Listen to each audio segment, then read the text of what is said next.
va porter sur les opportunités, recherche et normalisation dans les communications sans fil.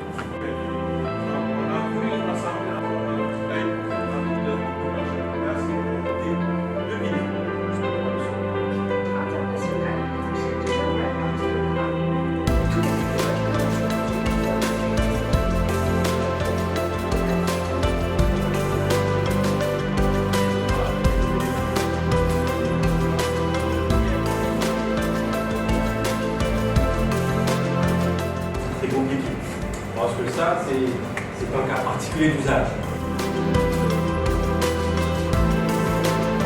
La logique, c'était un pic, on voit bien qu'il y a quelque chose. Le deuxième, voilà, on commence à avoir quelque chose. Et il faut au fur et à mesure, sur une bande, en fait, ça aussi, donc c'est pratiquement du mot.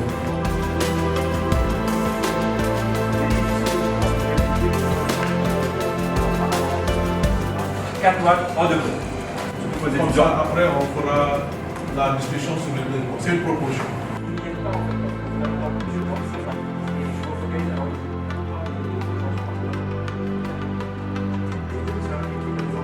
J'encourage quand même que ça soit étudiant, ingénieur, master ou chercheur à être membre. Nous avions opté pour avoir des accessoires, pour faire des montages et faire de la vulgarisation avec ces accessoires dans les lycées.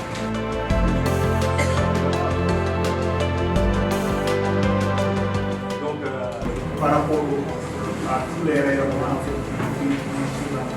Projet où voilà, on réduit les antennes pour aussi pallier à régler un problème de GSM.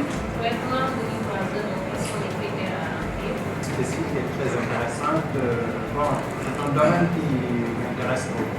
Est-ce qu'il y a aussi au niveau des opérateurs, aussi l'ARTP, est-ce qu'ils ont des suivis quand même du respect des normes de l'installation de ces antennes-là, aussi du suivi des DAS au niveau des téléphones?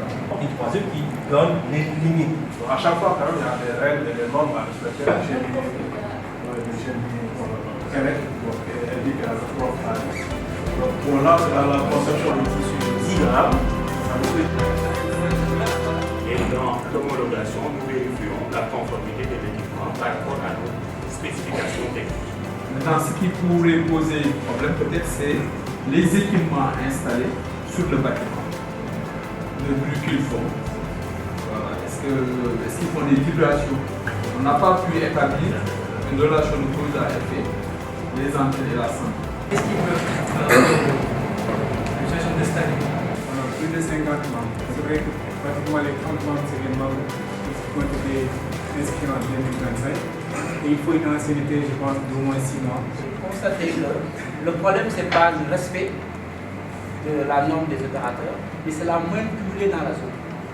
On ne peut pas conclure qu'il y a un impact. Parce qu'il faut rester exposé sous les rayonnements pendant avec une distance donnée et une durée donnée. Maintenant, si cette durée est tellement longue que voilà, ça n'a pas de sens de conclure que ça peut créer un souci. L'idée du MS, c'est d'offrir une plateforme pour la sensibilisation sur les communications sans fil.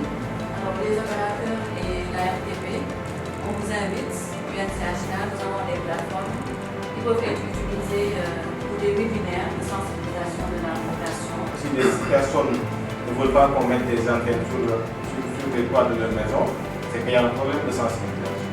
Et nous, c'est une question que l'agence adresse.